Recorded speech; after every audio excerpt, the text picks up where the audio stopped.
Blue Cliff Record, case 19.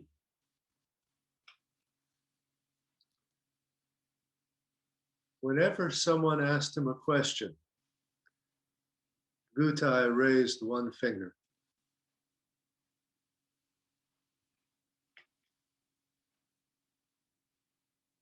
That's it. The whole story, the whole teaching. Whatever presented itself, just this, just this.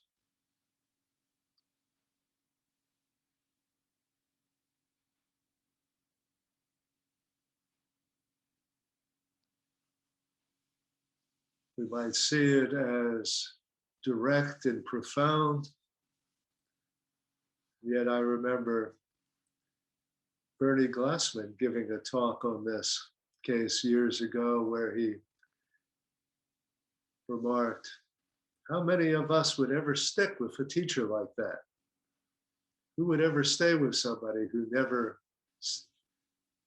gave a Dharma talk, never gave any teaching at all except raising one finger? In some ways it's reminiscent of Uchiyama's sesshin without toys, just sitting,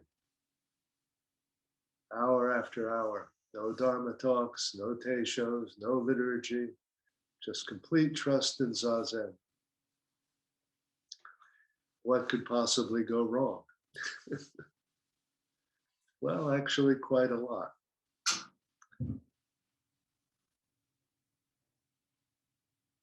The case also occurs in the Mumonkan.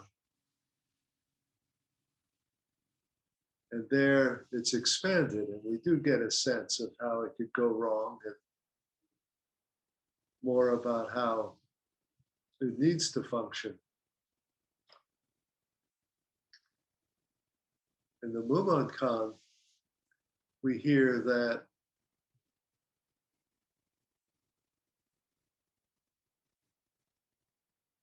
one day a visitor to the temple asked Gutei's attendant about his teaching. And the attendant, naturally enough, showed him, raised one finger. When Gutei heard what the attendant done, he called him over to him. And without saying a word, grabbed him by the hand and cut off his finger. The attendant went screaming, running out of the room. And just as he got to the door, Gutei called his name. The attendant turned around in tears, hand bloody. Gutei raised one finger. At which point it was said the attendant was enlightened.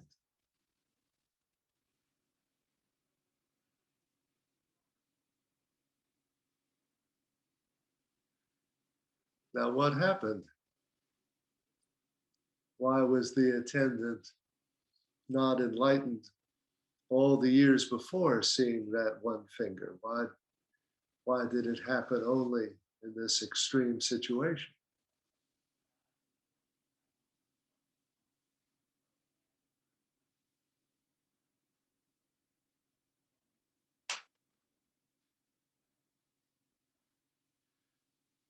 We also hear the story of Gutei's own enlightenment.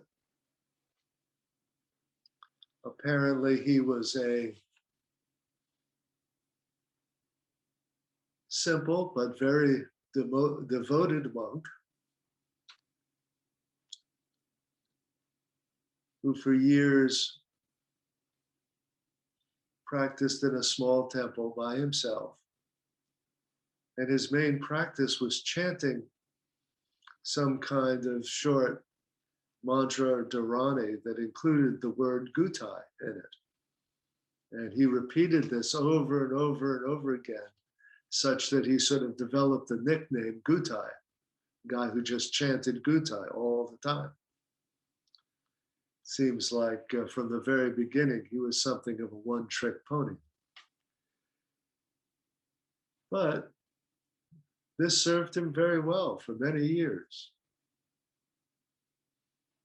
And we can think of this as the way all of us first come to practice and what practice does for us in those first years or sometimes first decades.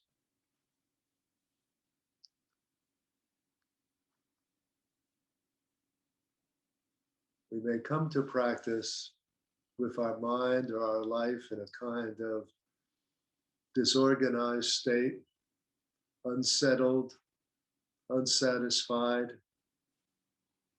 always seeking something outside of ourselves, whether in an enlightenment experience or through connection to a teacher.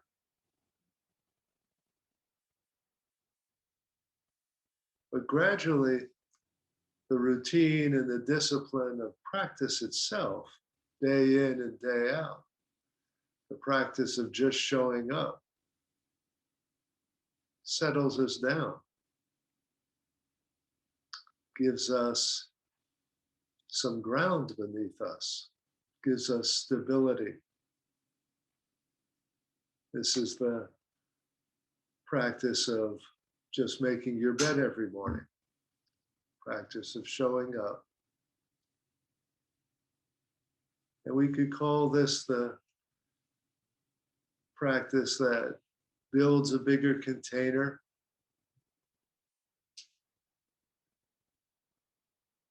a practice that is structure building in a psychological sense, gives us affect regulation, gives us that capacity simply to stay with our experience, whatever is going on. Very stabilizing and very real and important dimension of practice. But up to that point, there's nothing about that that's uniquely Zen. It's the kind of capacities we can develop through a lot of different kinds of disciplines. And so that's where we can imagine Gutei being all those years a very devoted monk, doing his chant, living a good and stable life. But then one day something came along to disturb that. And as often happens, the disturbance came in the form of a woman. But in this case, it was a nun on pilgrimage. And she showed up at the temple door, and Gutei greeted her and invited her in to have a cup of tea. She said, "If you can say a word of Zen, I'll come in." And Gutei was tongue-tied. In that moment, he didn't know what to say. And the nun repeated it. "Say a word of Zen and I'll come in and have tea with you." He just didn't know what to do. So the nun got up and left. And he felt terrible. And he said, wait, it's getting dark. It could be dangerous out there. Stay overnight at the temple at least. She said, "Say a word of Zen and I'll stay." Couldn't say a thing. She left. Well, Gutei was just about ready to pack it all in. He felt that whatever he had learned or accomplished in all those years of devoted practice had obviously gotten him nowhere. He didn't know how to say a word of Zen. And so he started to pack up all his things and was just going to quit, leave the temple. But that night, he had a dream. And in the dream, some figure appeared to him and said, "Don't be hasty, wait. Someone's going to come and give you the teaching you need." So he stayed. And sure enough, the day or two, another traveling monk came by. This time it was a master named Tenryu. And Gutei poured his heart out to him and said how tongue-tied he had been with the nun and how this threw him into such terrible doubt and confusion. And he asked Tenryu, what should I have said? What should I have done? Tenryu held up one finger. And with that, Gutei was enlightened.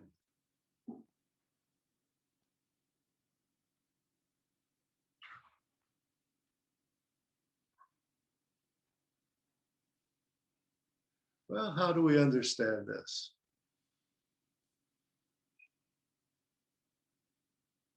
We don't want to think that Tenryu is basically saying, look, anytime somebody comes and asks you for a word of Zen, all you have to do is hold up one finger.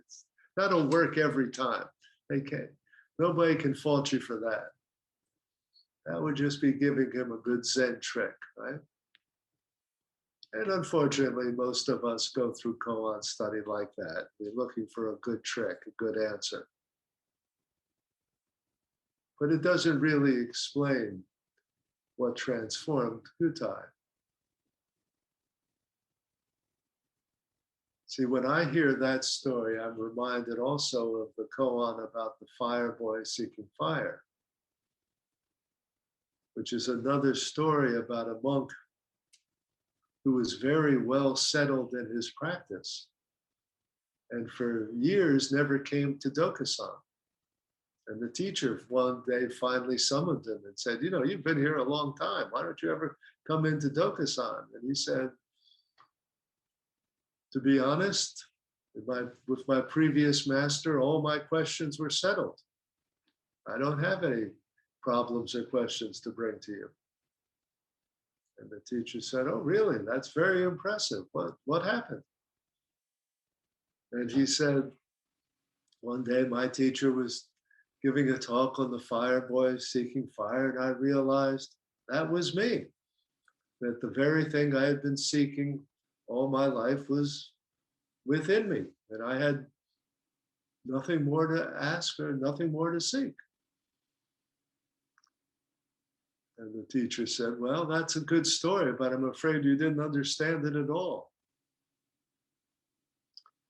And the monk was completely shaken up and dumbfounded and didn't know what to say. He said, but fire boy seeking fire, it means I have within me everything I need. What could be wrong? And the master just shook his head and said, no, I'm afraid you really didn't understand the koan. And so the monk left and just spent a whole sleepless night trying to figure out what could he have missed? How could it be wrong? And he was just miserable. And he could not sleep. He tried to think of every possible explanation. He couldn't come up with anything. And he went back to the teacher the next day and said, I'm completely messed up by what you said yesterday. I thought I had it all together. I was very content on all these years of practice, but now I'm full of doubt and confusion. How could I possibly be wrong? Teacher said, the fire boy is seeking fire. It's just like holding up the one finger one more time. What's the difference?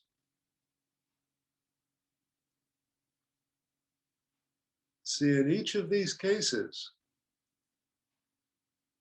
Gutei being completely confounded by the nun, his attendant screaming and crying in pain with his finger cut off, the monk suddenly not understanding the fire boy seeking fire. All of these are examples of someone being knocked off the pedestal of their understanding into a place of great doubt and confusion.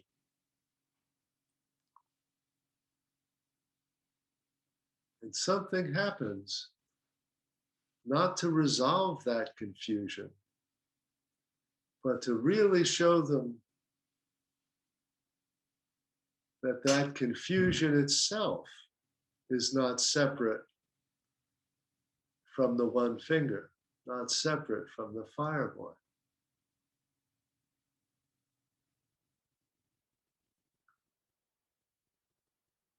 We may think that in our zazen, we're just showing up moment after moment to everything that's happening regardless of content.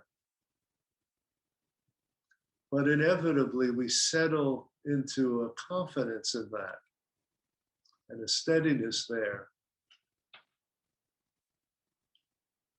that can kind of mask a kind of certainty that, now I've got it. Now I understand it.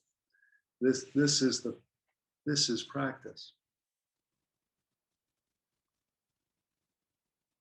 And the danger there is that we fall into a subtle kind of dissociation where we create a Zen bubble for ourselves.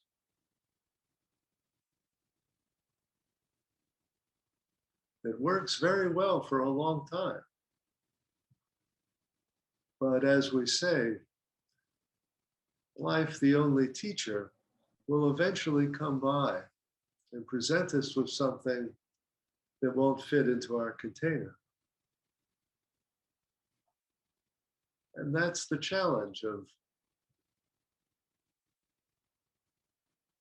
this kind of koan, these kinds of stories.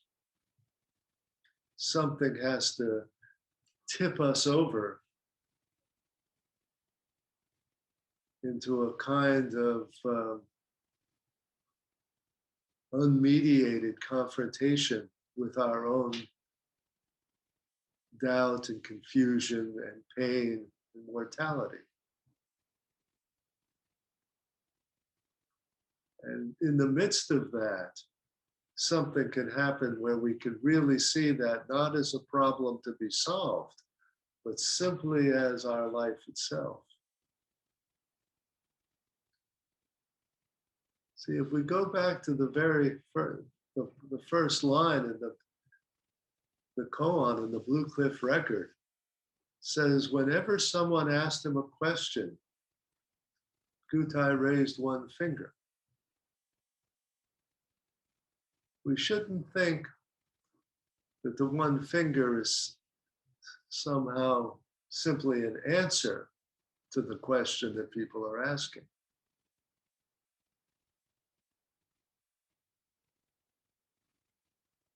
See, it's much more a response and a complete reframing of the question into something that doesn't need answering, but something that needs experiencing.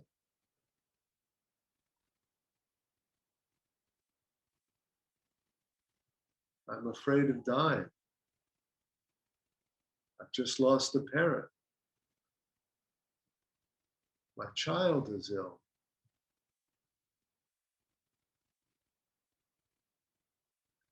These aren't questions that have answers.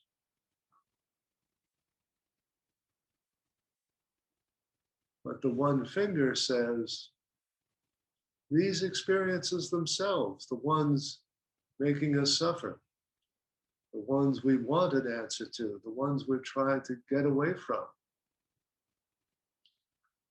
those experiences, those are our life. They are it. They are the one finger.